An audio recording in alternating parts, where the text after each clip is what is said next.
What does stillness have to fear? When we look at the reality of man, there are many actions that define him. But you see comparatively that we're just people talking. And these people work in both non-linear and linear ways. You laugh, play without reason, but you also focus with reason as well and concentrate and build stuff. When we see we have free will, man tries to use his tools, and so an engineer's mind develops naturally into a being who accepts some mechanical principles for the layout of the plane of existence one is. You see that words are coming out from your mouth, but who do they belong to? Who is really speaking? And these questions make you look at yourself simply, and you look good.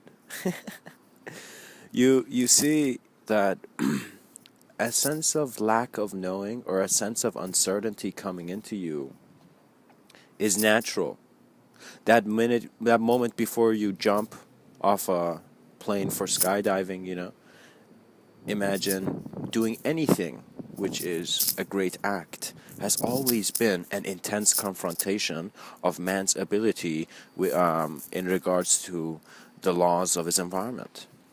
So in other words, we are this moving being or presence in a greater presence of our own stillness, I would like to say. So what that is you see that you're moving, your body's moving, but that which is aware of where you are does not need to identify with anything or any form, but all forms identify with it, because in their construction and breaking point, there is a sense of non-existence in which an existence journeys out of. And so the Big Bang was in essence, for the way man can understand it now, a story that explained reality. And stories have different senses of validity based on the listeners. So when we have both speakers being different and listeners in a sense being different, you cannot get the same thing. So the human being, especially in the society it has created a self-sustaining creative system in regards to what a human being can do in regards to great deeds here on this plane. When you present yourself to others, you have a choice of either thinking you need to look in a certain way for the circumstance, or in a sense, you are always still before you move. You're always there in that sense of free possibility. And so you can never be trapped. But if you do choose out of your freedom to get caught in a sense of illusion, then it is you who is holding your freedom in your hands.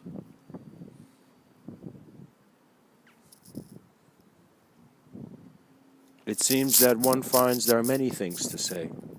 Because how can you say something and not see the other vision it's pointing to? How can you talk about God and not see the absence of God that it points to? You need to realize that we are not saying anything. We are simply receiving our own self-communication in views of another.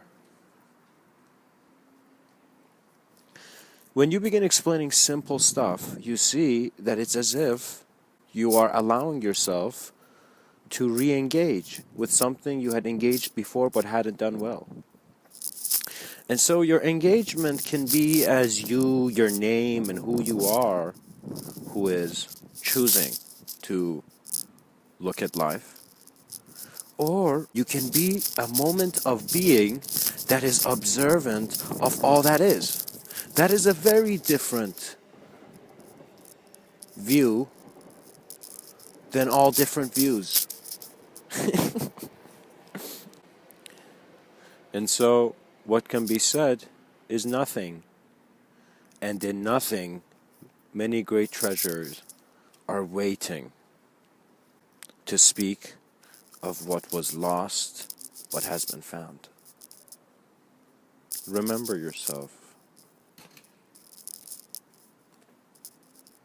and always